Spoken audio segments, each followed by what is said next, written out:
Muito bem, nós estamos aqui para dar continuidade a essa história da teologia. Nós já cobrimos praticamente até o ano 1000 as discussões teológicas que houve, não é? As grandes discussões teológicas, a doutrina trinitária que foi discutida na história da teologia cristã, os pais alexandrinos, os apologistas. Cobrimos os tempos das polêmicas, né, da trindade, da natureza de Cristo. Falamos também de alguns pais da igreja, como Policarpo, como Tertuliano, e mencionamos Orígenes também. Falamos do marcionismo, você pode assistir os vídeos anteriores. Falamos de Justino, Marte, Irineu, Clemente de Alexandria, todos esses pais da igreja, Orígenes, Tertuliano, que ocuparam uma posição importante na igreja. Falamos do monarquismo, do bispoário, da Atanásio, da reação de Agostinho também, e Pelágio, as grandes disputas teológicas que houve. Mencionamos as escolas de Alexandria, que interpretava a Bíblia de forma alegórica, enquanto a escola de Antioquia de forma literal. Temos também a escola ocidental, que tenta acomodar essas duas formas de interpretação da Bíblia. Mencionamos sobre divergência soteriológica, divergência cristológica. Falamos do apolianismo, do nestorianismo, do concílio de Éfeso, do concílio dos ladrões, o concílio de Calcedônia, as reações desses concílios, Agostinho. Tudo isso nós mencionamos nos vídeos atrás, a disputa entre Agostinho e Pelágio, Jerônimo, grande tradutor da Bíblia. Mencionamos também o Império Corinthiano e falamos da penitência e do ato público. Agora nós vamos chegar ao período que nós chamamos a escolástica. Esse período escolástica vem de um termo chamado escola ou academia, não é? Academia. Hoje as pessoas vão para a academia para fazer ginástica, mas naquele tempo a academia, não é? Era para estudar. E nós vamos entrar nesse período escolástico da academia, que era uma corrente filosófica da Idade Média, que teve lugar principalmente entre os séculos XI, que vai do ano 1000, a XIV, a 1300, 1400 na Europa. Esse foi o último período do pensamento cristão. Muita gente pensa que o iluminismo, né, que trouxe o pensamento cristão, mas nós vemos que nessa época tinha uma profundeza muito grande no pensamento cristão. Agostinho mesmo foi considerado uma pessoa, né, neoplatonista, que pegou as ideias de Platão, adaptou, e aí nós vamos chegar no período Tomás de Aquinas, o grande teólogo da Igreja Católica, que escreve sua Suma Teológica, e Tomás de Aquinas segue a linha de Aristóteles, grandes filósofos que influenciaram no pensamento cristão. E surgiu, então, durante essa época, a necessidade de se compreender a fé. A igreja era guardiã de valores espirituais e morais de toda a cristandade, a igreja da Idade Média. Vários nomes são destacados nessa escola, nessa história da escolástica, né? Da escola de história da escolástica. Nós vamos ter aí nomes grandes como Anselmo de Cantuária, Anselmo de Cantuária, Alberto Magno, Roberto Grosseteste, Roger Bacon, Boaventura de Boanergio, Pedro Abelardo, Bernardo de Claraval, João Escoto Erígena, João Duns Scott, Jean Buridan, Nicole Cresmo, mas o mais famoso em nome é o grande teólogo da igreja, Tomás de Aquino. Tomás de Aquino, que nasceu em Roccasecca, em Nápoles, Itália. Tomás de Aquino é o grande teólogo da igreja. Ele viveu entre 1225 a 1274. A escolástica vem da instrução educacional desse período e compunha-se de trívio, gramática, retórica, dialética, sendo essencialmente dialética. Tomás de Aquino procurou aliar o aristotelismo, a filosofia de Aristóteles, a uma perspectiva cristã, a partir de uma releitura dele, conciliando assim a razão e a fé. Deve haver somente uma verdade. O que é a verdade na teologia é a verdade também na ciência e vice-versa, de acordo com Tomás de Aquino. Por isso, não pode haver contradição entre razão e a fé. Tomás de Aquino dividiu o conhecimento humano em duas partes, a qual ele chamou conhecimento natural, que vem à luz pelos teoremas matemáticos, e o conhecimento sobrenatural, que é ensinado pela fé, com a aceitação da doutrina da Trindade. Por exemplo, com o nascimento da filosofia moderna do século XVII, despontando com cientistas como Galileu e Galilei e pensadores como René Descartes, a escolástica foi se enfraquecendo na Europa, então apareceu a época chamada do Iluminismo. A escolástica, na verdade, ela nasceu da necessidade de dar explicações mais racionais para os assuntos da fé. Sua principal preocupação era entender a própria fé. Alguns temas que antes não faziam parte do universo do pensamento grego, tais como providência, revelação divina e criação, passaram a fazer parte das temáticas filosóficas da época. A filosofia escolástica, que trazia constantes traços da natureza neoplatônica, ganhou agora elementos da filosofia de Aristóteles por Tomás de Aquino.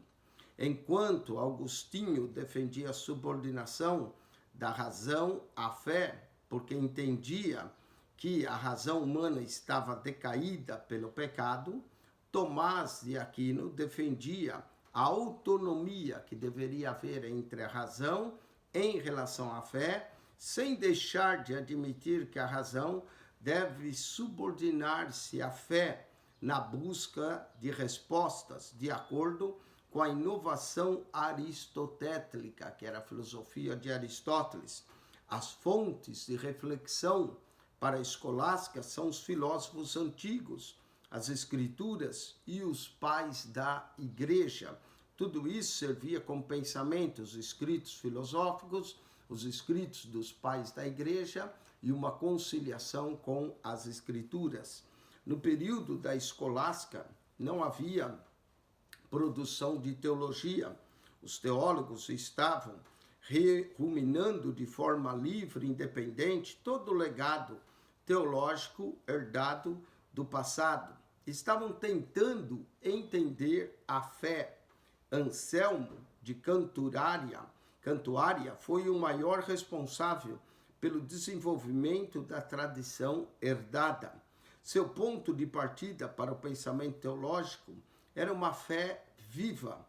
Quem não crê não pode compreender, pois quem não crê não ganha experiência, e quem não ganha experiência não compreende. Era a frase de Anselmo de Cantuária. Abelardo foi o responsável também por introduzir o método dialético, que implicava a tentativa de combinar autoridade, razão e fé e erudição independente. Dizia que fé é razão e não pode contradizer-se, em vez que se originam da mesma fonte. A fé em si mesmo é uma forma de conhecimento, é uma forma do saber. Há um aspecto volutivo na fé, a vontade que é motivada pela ação de conhecer, nesse caso, conhecer a Deus. Já Anselmo dizia que aquilo que forma o conteúdo da fé é que o homem entende pela fé também por ser compreendido pela razão. A fé e a razão não são antitéticos, eles devem se combinar. Os escolásticos empregavam o sistema dialético usado na filosofia ensinada nas escolas e nas universidades que floresciam da Idade Média.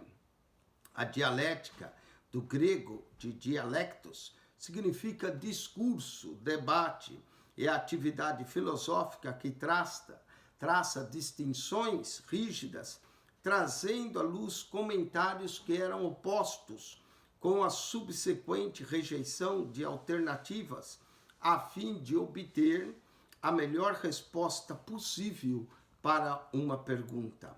Cabe ressaltar que o sistema dialético foi empregado também pelos filósofos gregos, como Sócrates, Platão, Aristóteles, na Idade Média, pelo escolástico e mais tarde por Kant, Hegel, Karl Marx e Jean-Paul Sartre. Todos esses empregaram a dialética.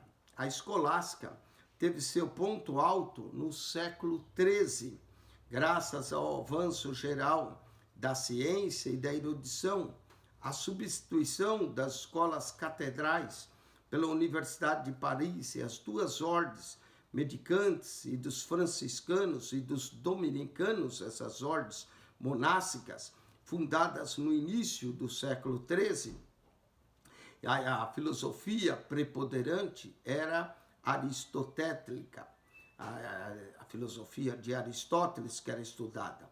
Os teólogos descobriram, sobretudo, na metafísica e na ética de Aristóteles, vários pontos de vista e definições que podiam ser úteis à sua abordagem científica e questões doutrinárias. Por exemplo, a distinção que Aristóteles fazia em forma de substância entre ato e potência, sua doutrina da casualidade e a sua descrição da virtude.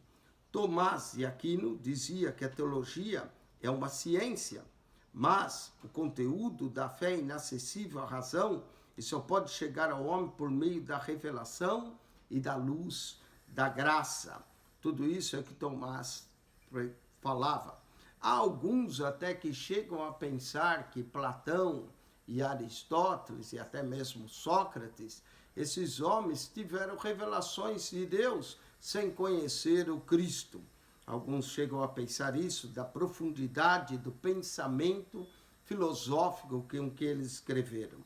A escolástica começa a entrar em declínio com Duns Scotus, um franciscano que era professor em Oxford e em Paris, era aristotélico como Tomás de Aquino, que encontrava a realidade das coisas no universo.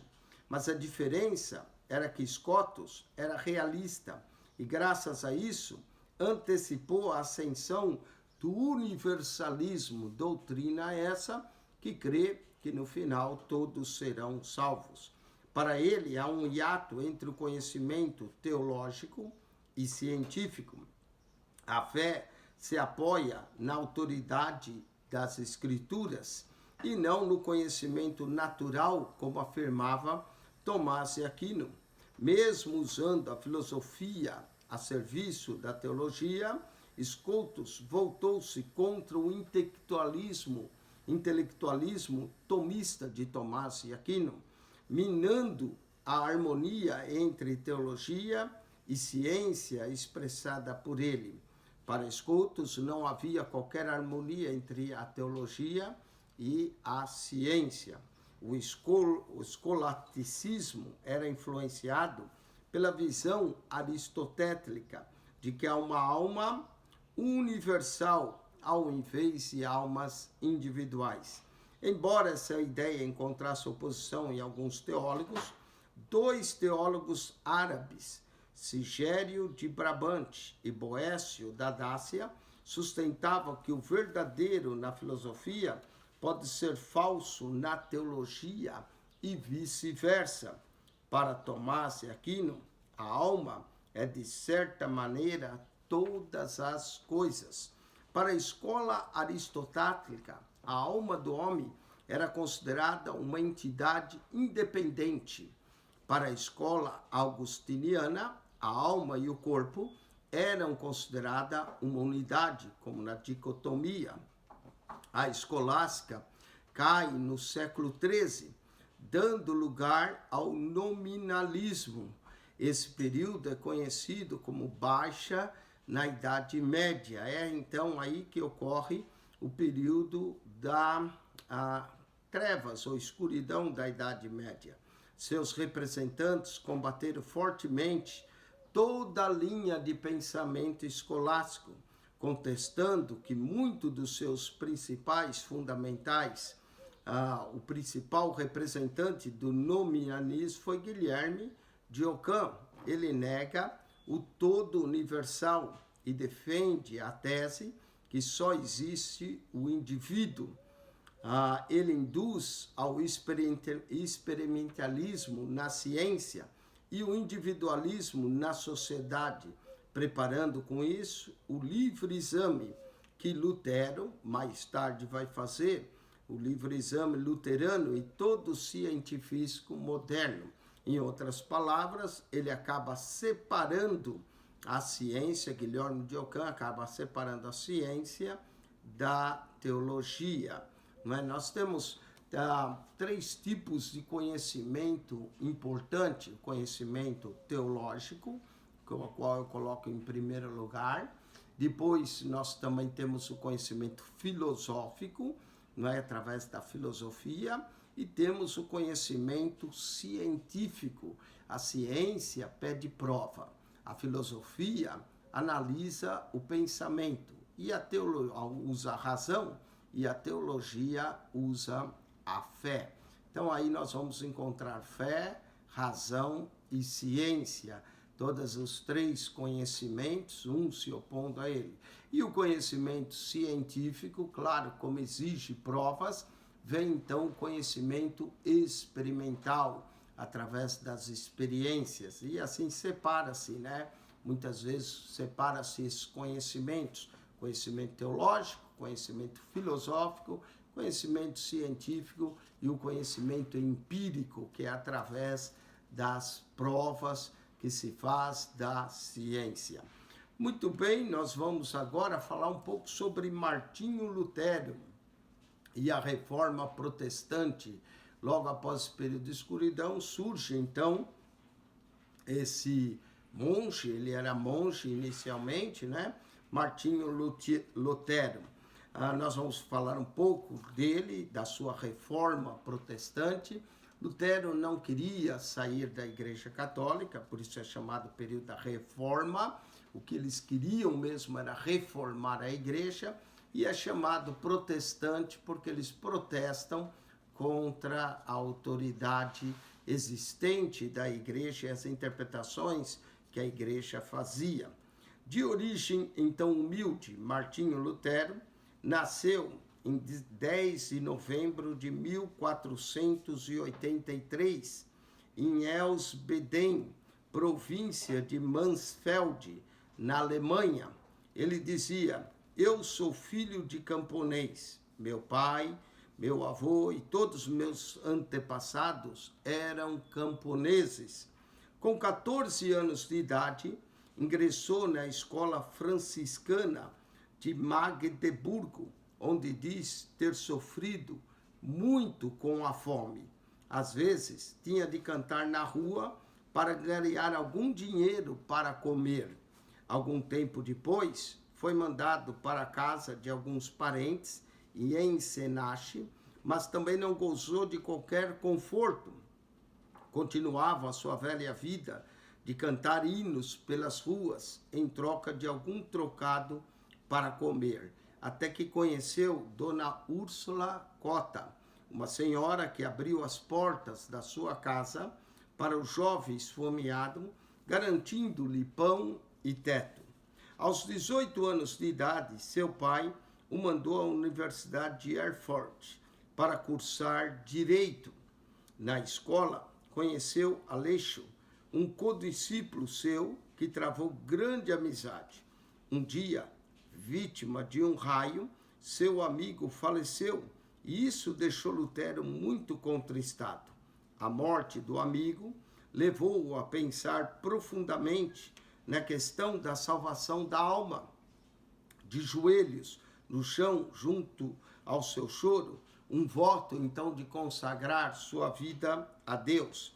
Desde então passava dias e dias pensativo, vagueando pela biblioteca da universidade.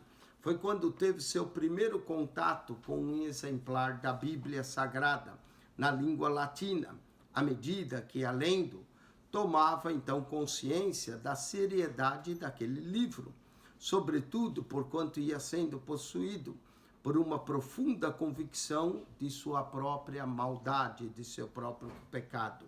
Veio então a necessidade da conversão.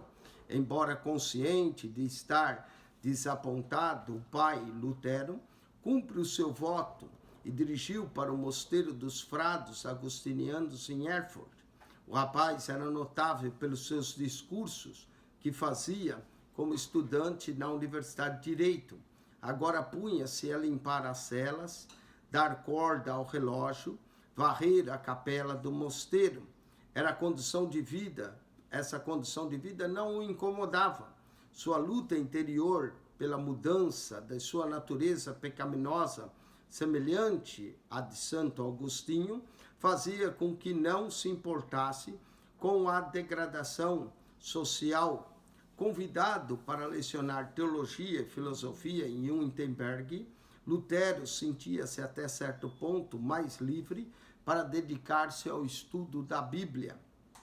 Quanto mais lia o livro sagrado, mais se aplicava às orações e às penitências a fim de mudar seu modo de vida. Mesmo assim, sentia muita dificuldade para superar a força do pecado.